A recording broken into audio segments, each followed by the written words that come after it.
It's my honor to actually present to you our next presenter, Monsieur François Boileau, le commissaire au service en français de l'Ontario, the French Language Services Commissioner of Ontario. Menant troisième mandat, Monsieur François Boileau reçoit des plaintes et présente des recommandations sur l'application de la loi sur les services en français. Auparavant, conseiller juridique au Commissariat aux langues officielles, il a mené d'importantes causes devant la Cour suprême du Canada. He represented the Fédération des communautés francophones et acadiennes du Canada in the Montfort case before the Ontario Court of Appeal. In 2011, Mr. Boileau was awarded the Order of Merit of the Association des juristes d'expression française de l'Ontario. It gives me great pleasure to welcome Mr. Boileau to the Ontario Museum Association Conference in Windsor. Mr. Boileau.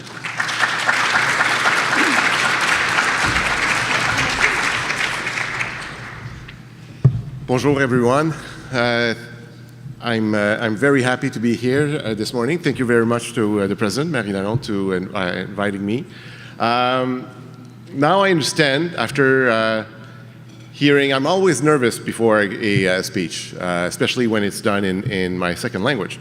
And so I'm always very nervous, but now I'm less nervous, because now I understand my role this morning. After the incredibly inspiring and very interesting presentation you just had from Tanya, my role is to bore you to death so that you will be actually very happy in your panels all day long, and that you will reminisce the time spent with the French Language Service Commissioner and think, oh, this is so much better. And so you'll be happy. So without further ado, I believe it's this one. Okay. Speaking of borders, yesterday you had a presentation of a new, an announcement of a new virtual museum, and it's awesome. It's a Franco-Ontarian museum in collaboration with everyone, with many partners crossing borders. And now you can find out about Franco-Ontarian history. And this is a legacy from the 4th anniversary of French presence in Ontario. So it's very timely. And I couldn't get off the site while I was in the train yesterday. So, and by the way, I'm not a A-type. I don't know what type I am. I'm definitely not A. So I'm well prepared, but I'm very easily distracted, so this was not good. So what I will speak a little bit today, it's about, in this presentation, you'll see what is the plan. Actually, this is too far. So, okay, there you go. That's better. So I'm pleased to be here, obviously, in this beautiful city of Windsor, though I think that we have a better view than from our American counterpart in Detroit. As an art and history lover, I find myself privileged to be among you today. And so it's as much as someone who spends a lot of time in galleries and museums than as Ontario's French Language Service Commissioner that I wish to stress the importance of featuring exhibition in both English and French. Because we did speak about borders, but language can be also a border. It's a line that separates, I agree with Tanya, but it can be also, and she said that it was intangible, and it can be true. Language can be a border. And when we are speaking to someone in the language that person will understand, we're speaking to that person directly to her head. But when we're speaking to the language that person actually is his first language, you're speaking to her heart or his heart. And when you are in your museums and you're selling it's marketing, and you're selling your stuff, and if it's in both languages, or in many languages for that instance, but if it's in both French and English, for those who, it can be an extremely powerful, it conveys a message of welcoming. It conveys a message that you are not only respecting the Francophone population in Canada, but you are also sending the message that it's not just an obligation. It's something that you really want to convey a message of welcoming and you're making sure that you create a connection between your exposition and your client. So it's easy to showcase also elsewhere, which gives more stature to your own institution as if it was a national museum. That said,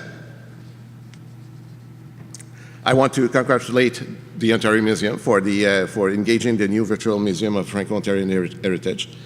And so I'm here, and I'm happy to oblige to be here for two reasons. First, to talk about Champlain. Why? Because Champlain we're celebrating, as you may know, the 400th anniversary of the French presence in Ontario. Now, that may seem a long time, but it's actually nothing compared to the presence of First Nations in this country. That they were here for thousands of years, and so 400 years may seem like a long time, but it's only yesterday that we crashed the party, and I mean those words. So, in preparing my address, I didn't analyze Champlain books, maps, and stuff like that.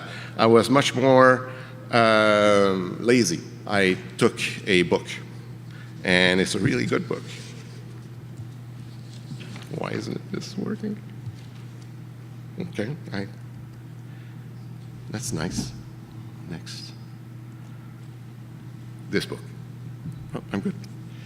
So this is the author, David Hackett Fisher. Hackett Fisher has written a book. Maybe someone here would have read it.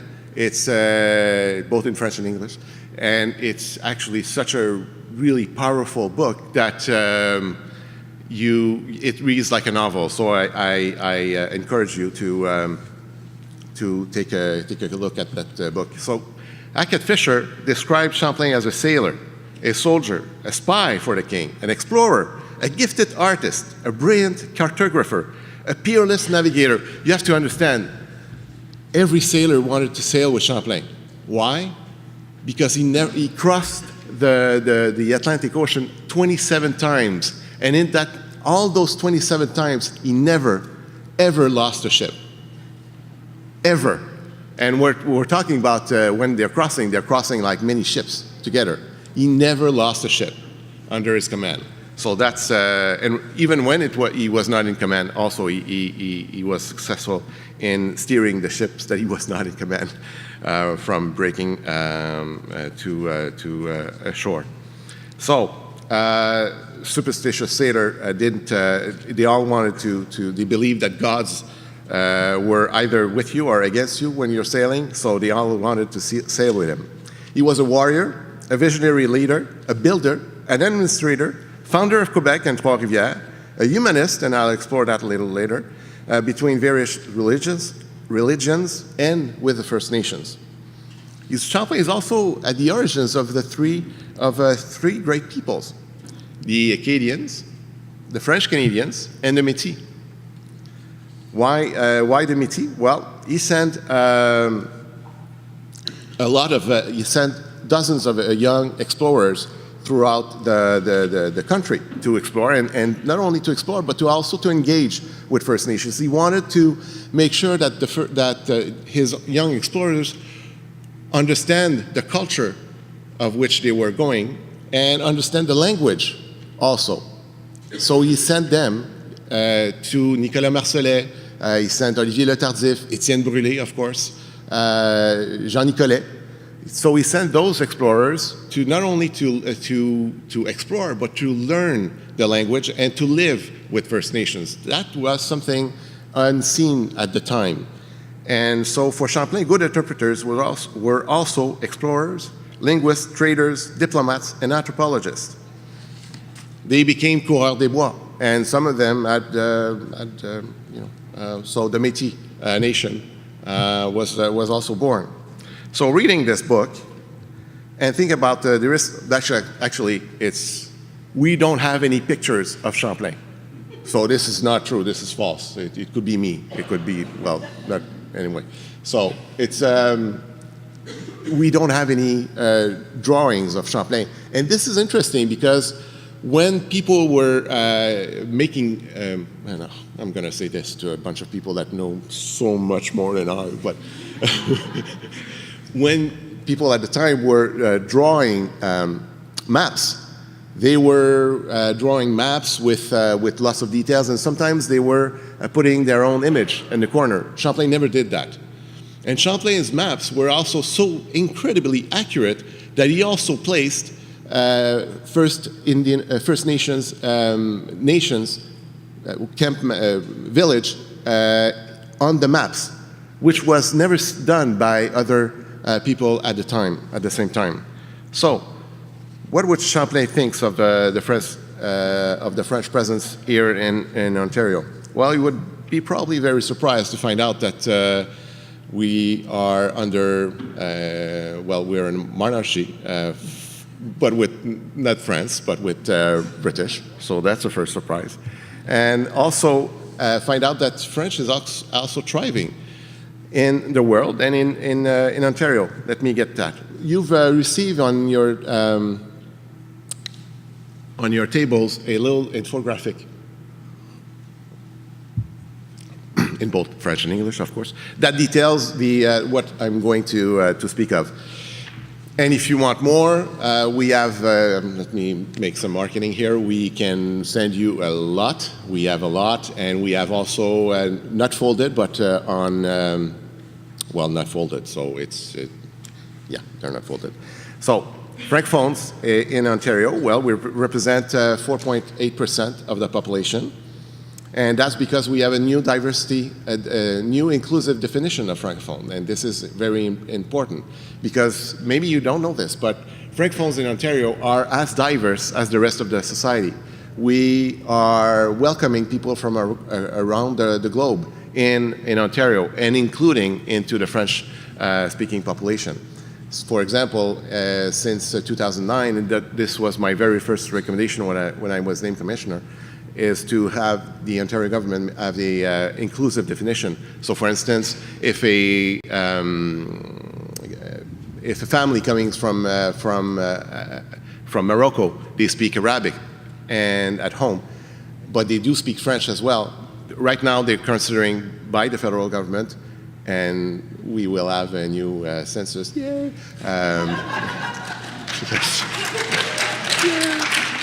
I was so happy. I'm not going to go into political partisanship here, but man, that was such a cruel decision and stupid one. That was like, whoa. But of course, I'm not being partisan. I'm not. I was actually quite vocal. I spoke in my annual reports. This was crazy. Like, why on earth would you cancel? Anyway.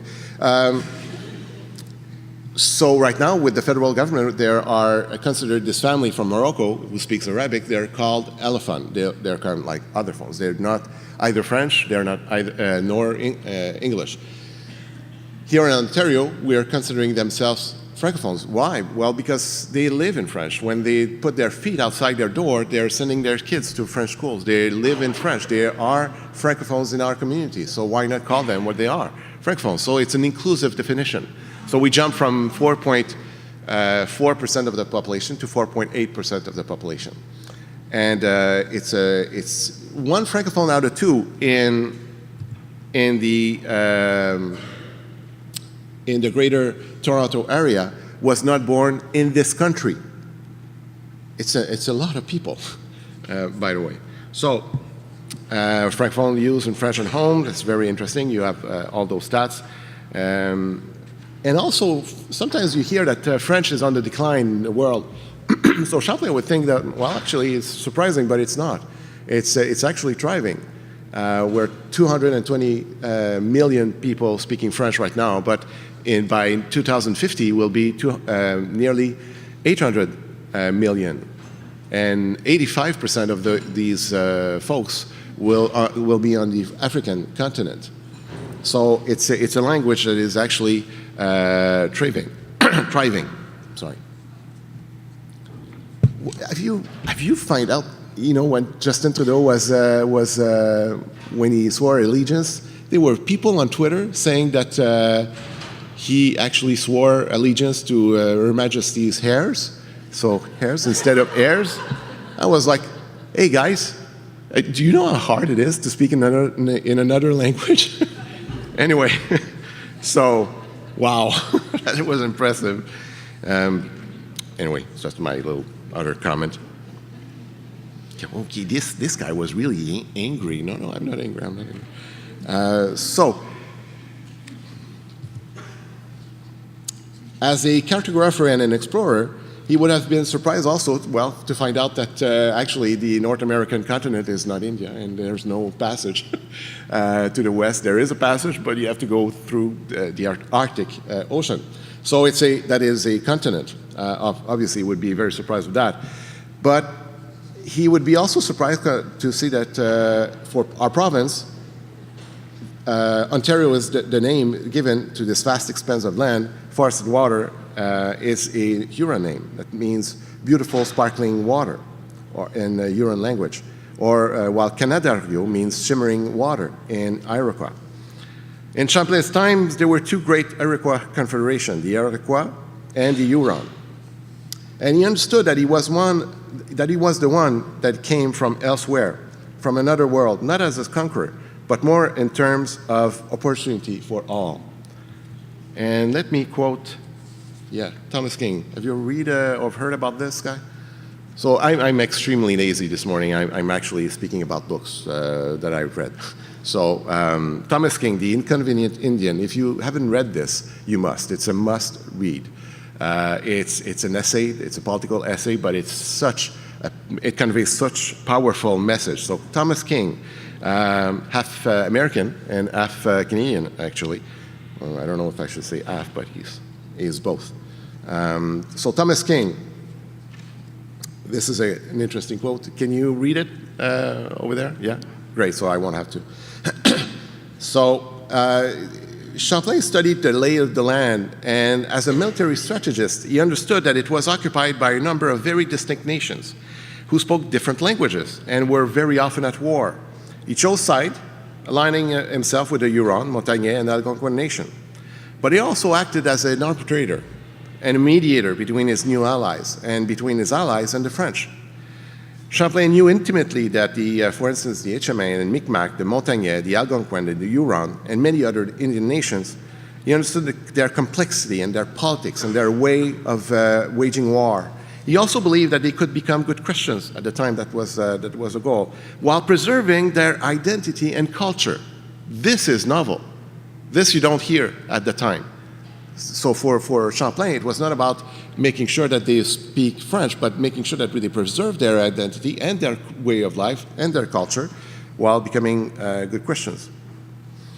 He believed that it was possible to be Huron and Christian at the same time. So that was very novelist at the time. I'm not suggesting that that's what we should do now. I'm speaking of at the time, but you know that. He was convinced that the French and Indians could live side by side, but that the two groups could preserve the best of their respective custom. And let's be frank, without the generosity and the welcoming of First Nations, none of the French settlers would have survived. Impossible. And this is well documented, but not well known. You should also read another, this is another quote from King. He has a very shy humor, very sharp wit, I think we should say. It's a must read, I have to tell you. Another book is called, So, what would Champlain think of the situation of Canada's First Nation in 2015? And you may wonder why a French language service commissioner would be even interested in that. Well, this is part of our history, and our history are intertwined with First Nations, and we should celebrate that. And if we are going to speak about the 400th anniversary of the French presence in Ontario, we cannot speak of that without speaking of the welcoming and generosity of First Nations at the time. So, Champlain and First Nations, well, he, as I said, he sent young men.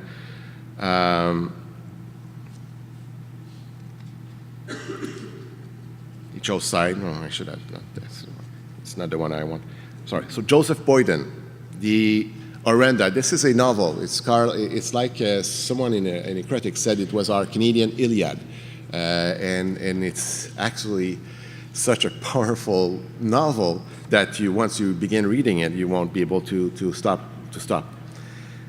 So Joseph Boyden is a very interesting Canadian writer, and it's so well written that you should just read it. Did you know that Aboriginal people in Ontario make up of only 3% of the total population? But as for Francophones, even if they are a minority, this minority is growing. You will be interested to know that Canada is surpassed only by New Zealand in the proportion of Aboriginal in the population. The Aboriginal population is becoming more urbanized, as is in Winnipeg, but it is also growing younger. Children, teenagers, and young adults under age 24 account for half of the Aboriginal population, and the population's median age is 27, compared with 40 for a non-Aboriginal. Why I'm also very interested is when I lived in the Yukon back in 1990, 1991, I witnessed the death of the Tagish language. When Angela Sidney passed away, that was it. No one on the face of the earth spoke Tagish anymore. She was the last person on earth to speak that language. It had a profound impact on me, and about the fragility of languages, and about also the strength of the cultures that they bring, that they are at. A language is not only a way to communicate, it's also the kind of le fer de lance, the spear of a culture. And as I said, in Ontario, we have many Franco-Ontarian culture now because we're enriching ourselves with people coming from Haiti, coming from all over the globe, and bringing their own contribution to our Francophone population. So I have to say, last Tuesday, and again, I won't make any political comment, but I was extremely proud to see that a woman, First Nation, became the federal justice minister.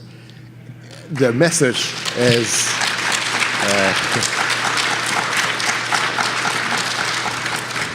the message, the powerful message that it conveys is really earth-shattering. Maybe you don't know this, but we spend millions of dollars per year on cases against First Nations in courts. So now it has to go through her. So we'll see how we deal with this in the future. I'm having many hopes, as other Canadians, but we can hope that we have our hope moment too. So it's no surprise that there was a Truth and Reconciliation Commission in Canada.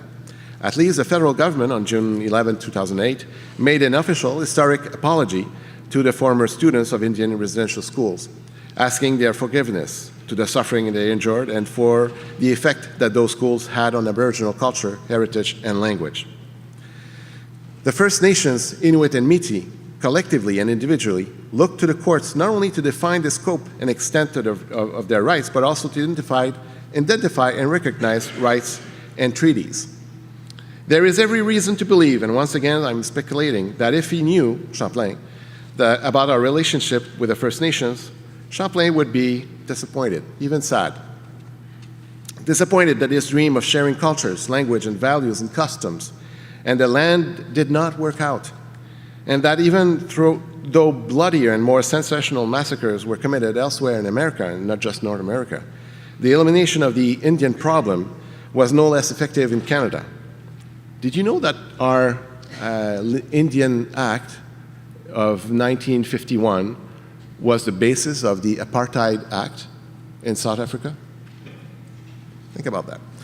So perhaps he would ask himself why there isn't a federal commissioner of Aboriginal or Indigenous affairs, or even, and why not, a provincial commissioner for Indigenous affairs, instead of just having this guy for French. So, moving on, I'd like to come back to the present time and tell you how diversity in the social and cultural fabric matters in our world today, in our country, and in our province.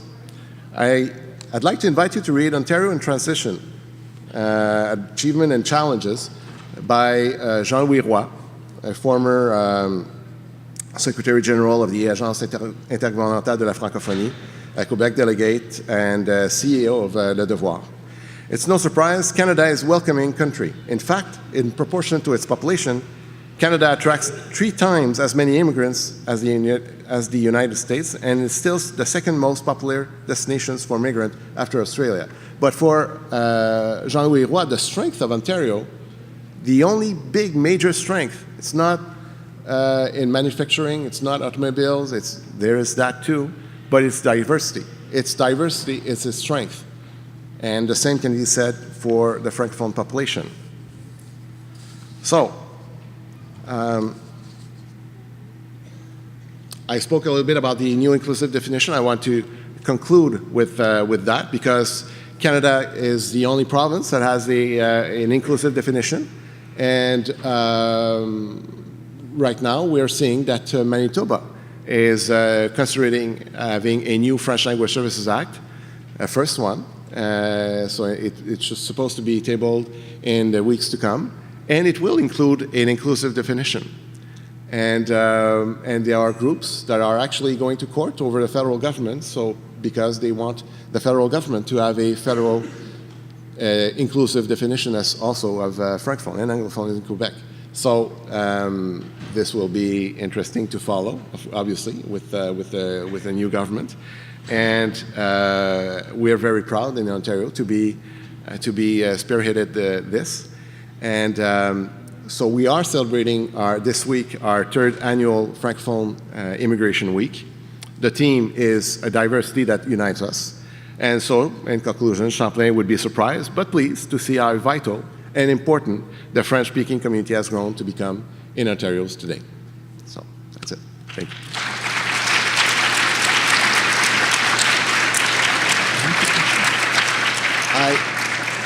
Can I take questions if you have any questions? If you're not just like, is he done? Yes, ma'am. You know, I feel really conflicted because I know how hard it is to be the second speaker. But given my role as president of the Ontario Black History Society, and in due respect to your wish to focus on Francophone in Ontario and First Nations, I do have to ask about your omission of Matthew Costa. Of what? I'm sorry?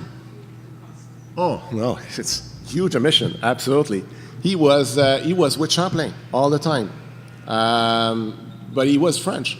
He was black, but he was French. So he sailed with Champlain, and he was one of his team of explorers. He was extremely, very instrumental in the discovery of this land. It's an omission, not by fault, but because at the time, the fact that he was black was not that much of a big deal at the time. And then I'm quoting Aka Tischer here. So I'm not suggesting that I know what I'm talking about. It's actually true in many aspects of my life, and if my wife would be here, she'd concur wholeheartedly. So yeah, no, he's full of, anyway. So, but thank you for that. At the time, it's interesting. I will change my presentations from now on, though, because diversity was at the heart of Champlain's dreams. So, yes, it's. Thank you.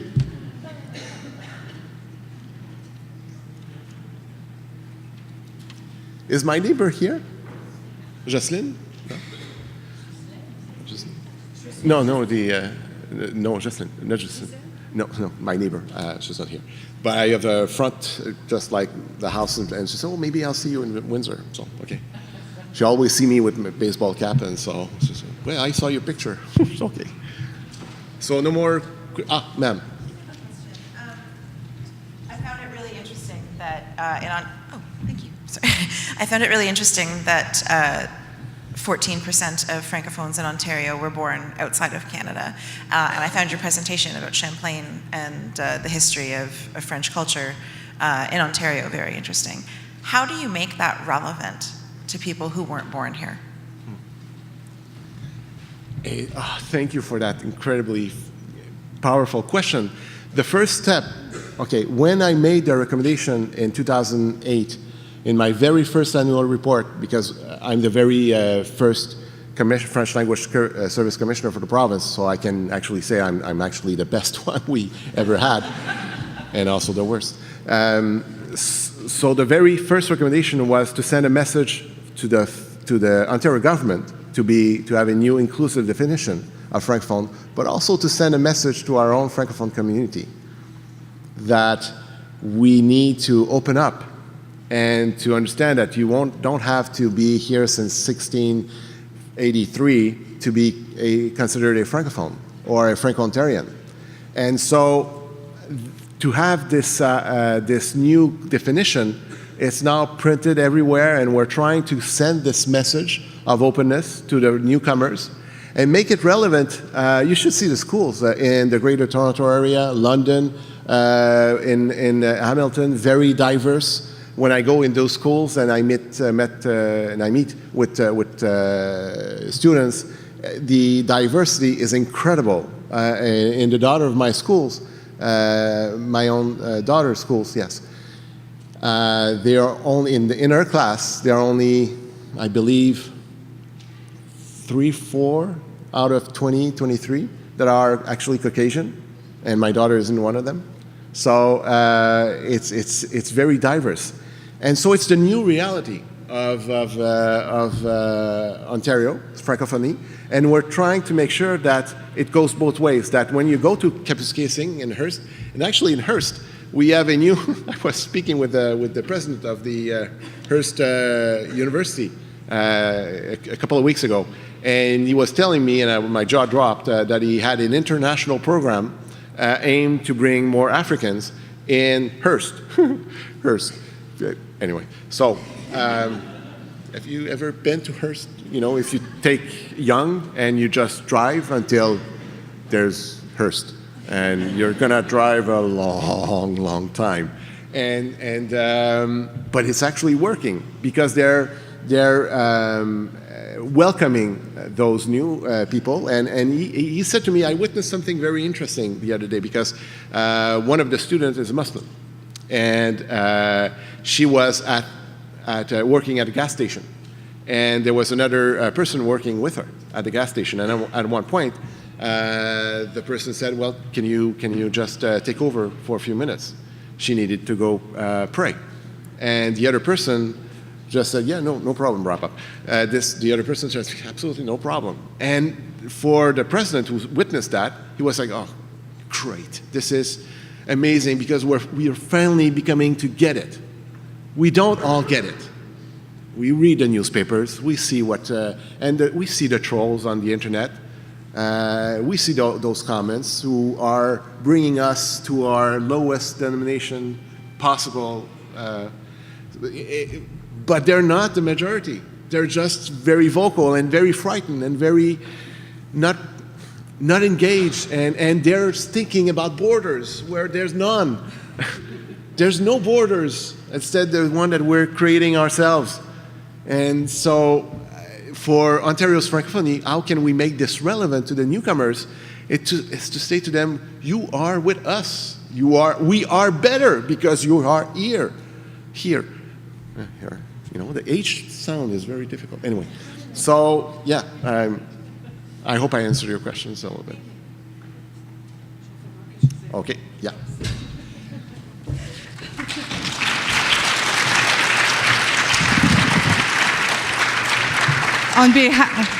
On behalf of the Local Arrangement Committee, I would like to say a big thank you. And welcome to Windsor. You're always welcome to come back. We enjoy that, and certainly as a Francophone, I appreciate, putting forward our history and our heritage and some of the borders and challenges that we deal with. And thank you for being our champion. So merci beaucoup. Now, we ask that everybody please go on to your session immediately. They're waiting for you, so we have to move on. Thank you.